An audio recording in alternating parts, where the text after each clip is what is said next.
สบายดี FC ทุกคนที่น่าหักทั้งพังลาวและฝั่งไทยขอให้บรรดา FC ทุกคนฝากกดไลค์กดแชร์กดติดตาม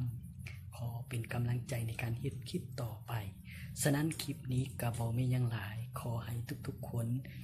ได้รับแต่สิ่งใหม่ๆสิ่งดีๆปีใหม่ปีนี้ก็คือสงกรานต์ปีใหม่ปีนี้ให้ทุกคนมีแต่ความปลอดภัยการขี่รถล่างพาหนะการไปการมาก็มีแต่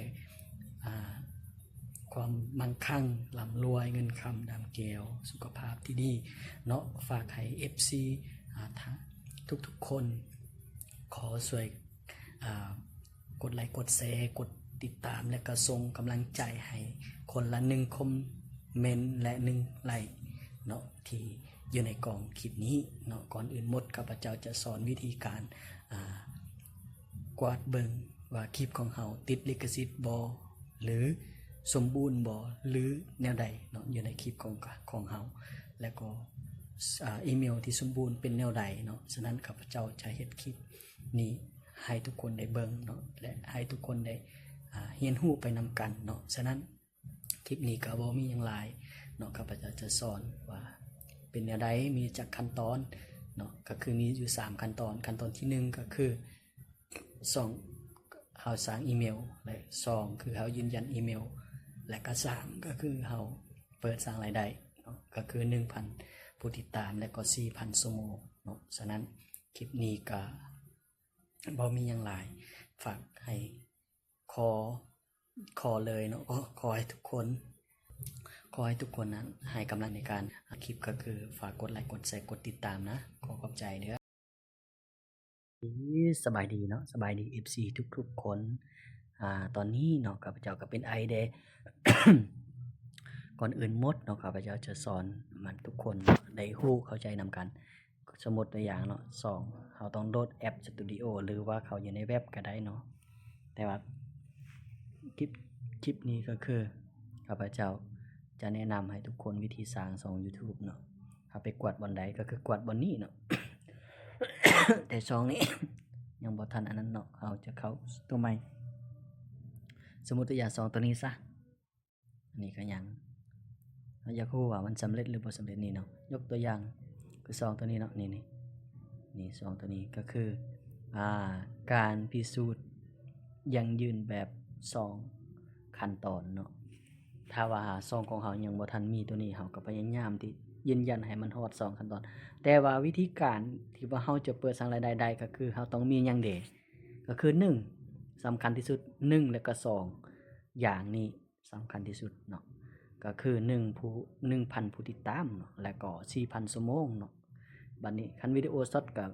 ใน90มื้อนี่10 ล้านวิวเนาะเราก็สามารถเปิดสร้างรายได้ได้ก็คือ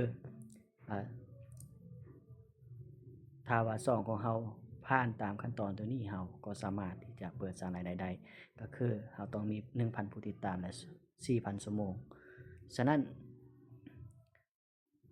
ให้ทุกคนได้ไปกวดเบิ่งว่าช่องตัวเองที่กำลังเฮ็ดอยู่นั้นได้ผ่านการตั้งค่าพื้นฐานให้สำเร็จแล้วบ่เนาะให้ทุกคนได้เข้าไปเบิ่งและไปเบิ่งช่องของตนเองเนาะแต่ฉะนั้นวิธีการที่ลงคลิปเนาะเฮากดอยู่ในเลขบวกนี่อยู่ในแอป Studio เนาะก็คือข้าพเจ้าจะออกอีกเนาะก็คือนี่อยู่แอป Studio นี่ปึ๊บเฮากดอยู่บวกนี้สมมุติเอาวิดีโอตัวนี้เนาะยกตัวอย่างนะอันนี้คือข้าพเจ้าตัวอย่างเนาะสมมุติวิดีโอตัวนี้เนาะเฮาจะเขียนแนวใดเนาะก็คือสอนสมมุติตัวอย่างสอนการสร้างYouTube สมมุติตัวอย่างเนาะแล้วก็เขียนคำอธิบายอีกนี่อยู่นี่หรือว่าใส่เบอร์โทรอิงตามเฮาอยากเฮ็ดให้มันงามเฮ็ดมันดีน่ะเฮาเลือกเองเนาะปึ๊บหลังจากนั้นเฮาก็กวาดว่าสาธารณะแล้วบ่นะแล้วก็แล้วหลายอย่างอะไรเนาะก็คือเฮาเปิดแบบเปิดสร้างรายได้แล้วบ่นะเฮาปิดคำเห็นหรือเปิดนะเปิดก็ได้ปิดก็ได้เนาะเปิดให้คนอื่นได้คอมเมนต์ให้เฮาเนาะถ้าว่าเฮาปิดก็คนอื่นบ่สามารถคอมเมนต์ฉะนั้นคลิปนี้ข้าพเจ้าจะแนะนำอันนี้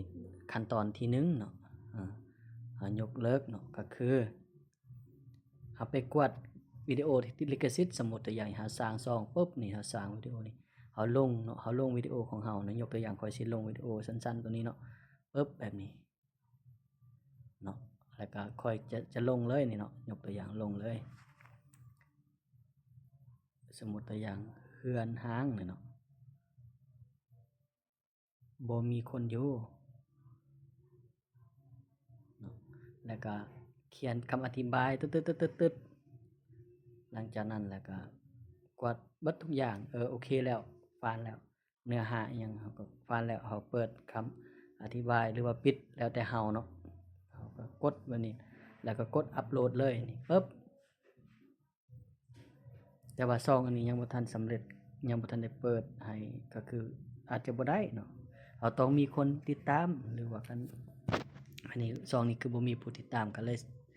อันนี้กำลังอัปโหลดอยู่เนาะรอท่ามันอัปโหลดให้ก็คือ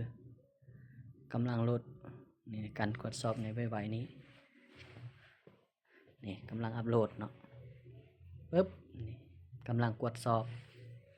แล้วเราก็รอท่าให้มันกดสอบก่อนเนาะอย่าเผาใจร้อน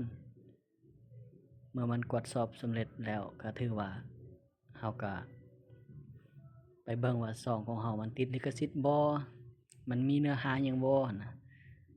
แต่โดยเฉพาะมันอยู่ในแอปของอ่า Studio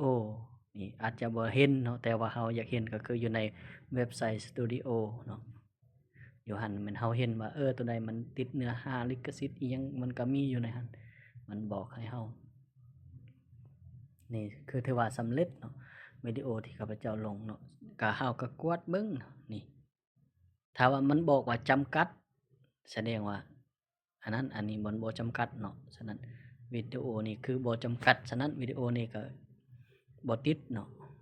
ถ้าว่าวิดีโอที่ติดก็คือมันจะบอกว่าจำกัดให้เราเบิ่งเนื้อหานี่เนาะอยู่นี่เราแก้ไขก็ได้อยู่นี่ฉะนั้น2นี่วิดีโอนี่ก็บ่มีหยังหลายเนาะแนะนำเพียงคร่าวๆถ้าผู้ใดสนใจอยากเฮ็ดก็สามารถยิงกังกันเข้ามาเนาะข้าพเจ้ายินดีที่จะสอนยินดีที่จะเว้ายินดีจะแบ่งปันเนาะในเวลาที่ว่างเวลาที่เหมาะสมเนาะขอขอบใจสำหรับทุกคนที่เบิ่งคลิปของข้าพเจ้าเนาะขออวยพรใส่เนาะขอบใจหลายๆ